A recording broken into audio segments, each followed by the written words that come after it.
আজি বিশ্ব পৰিৱেশ দিৱস উপলক্ষে আমাৰ পূব চামৰালী প্ৰাথমিক বিদ্যালয়ত ছাত্ৰ ছাত্ৰীসকলৰ মাজত গছ পুলি ৰোপণৰ যি সজাগতা অভিযান আমি আৰম্ভ কৰিছোঁ। লগতে আমি প্ৰচেষ্টা হাতত লৈছোঁ আমাৰ বিদ্যালয়ৰ লগতে আমাৰ চৌপাশ অঞ্চলটো যাতে প্লাষ্টিক মুক্ত হৈ থাকে তাৰ বাবে আমি এক সজাগতা অভিযান আৰম্ভ কৰোঁ। আমাৰ চৌহদত থকা সম্পূৰ্ণ প্লাষ্টিকসমূহ আমি বুটলি পেলাই সেইবোৰ ডাষ্টবিনত পেলাওঁ। লগতে ল'ৰা ছোৱালীৰ হতুৱাই আমি বিভিন্ন জেগাত বৃক্ষৰোপণ কৰিছোঁ।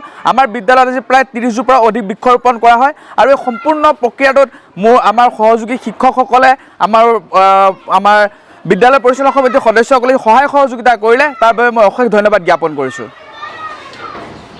আজি বিশ্ব পৰিৱেশ দিৱস সমগ্ৰ বিশ্বৰ লগতে আমাৰ হোজাই জিলাৰ লংকা প্ৰাথমিক শিক্ষা খণ্ডৰ অন্তৰ্গত আমাৰ এই পূব চামৰালী প্ৰাথমিক বিদ্যালয়তো বিশ্ব পৰিৱেশ দিৱসটি উলহ মালহে পালন কৰা হয়। আজি আমি এই বিশ্ব পৰিৱেশ দিৱসৰ দিনাখন ছাত্ৰ ছাত্ৰীৰ সহায়ত আমি বিদ্যালয়ৰ চৌহদত প্ৰায় 30জোপাকৈ ওপৰ গছপুলি ৰোপণ কৰোঁ। তাৰ লগতে মাতৃসকলে আহি বেগ পেৰ মাকে নাম শীৰ্ষক এই কাৰ্যসূচীত সকলোৱে অংশগ্ৰহণ কৰে আৰু মাতৃ আৰু শিশুৱে এজোপাকৈ গছ ৰোপণ কৰে। লগতে আমি আমাৰ যি ইক' ক্লাব আছে ইক' ক্লাবৰ সহায়ত আমি এক সজাগতামূলক সমদল উলিয়াওঁ যাতে আমি আৰু গোটেই চৌহদটো প্লাষ্টিক মুক্ত কৰিব পাৰোঁ। লগতে জনসাধাৰণক সেই সম্পৰ্কে সচেতন কৰিব পাৰোঁ। সেই শীৰ্ষক এক অনুষ্ঠান আমি অংশগ্ৰহণ কৰোঁ আৰু এই ক্ষেত্ৰত সহায় কৰা মোৰ সহকৰ্মী তথা বিদ্যালয় পৰিচালনা সমিতিক মই অশেষ ধন্যবাদ জ্ঞাপন কৰিছোঁ। আজি 5 জুন 2025 তাৰিখে আমাৰ পূব চামৰালী প্ৰাথমিক বিদ্যালয়ত বিশ্ব পৰিৱেশ দিৱস উদযাপন কৰা হয়। আজি পোনপ্ৰথমে প্ৰাতঃসভাত ছাত্ৰ ছাত্ৰীক গছ গছনিৰ প্ৰয়োজনীয়তা সম্পৰ্কে ছাত্ৰ ছাত্ৰীক অৱগত কৰা হয়। তাৰ পিছৰ কাৰ্যসূচী হিচাপে আমি প্লাষ্টিক মুক্ত চৌহদ গঢ়ি তুলিবলৈ এটি কাৰ্যসূচী অনুষ্ঠিত কৰোঁ। তাৰ পিছত এক পেড় মাকে নাম যিটো শীৰ্ষক অনুষ্ঠানটিৰ বিষয়ে ছাত্ৰ ছাত্ৰীক বুজাই দিওঁ।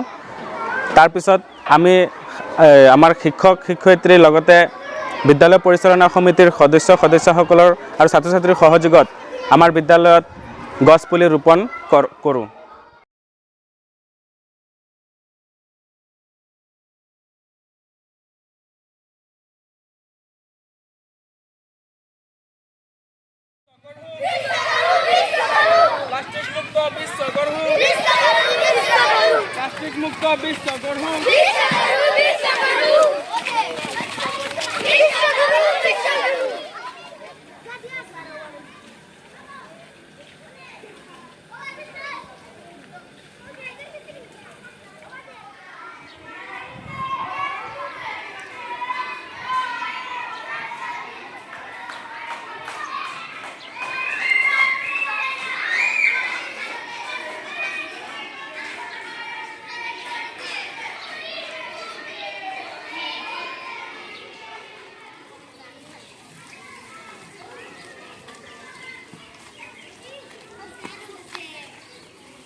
প্লাষ্টিক মুক্ত বিশ্ব গঢ়ো।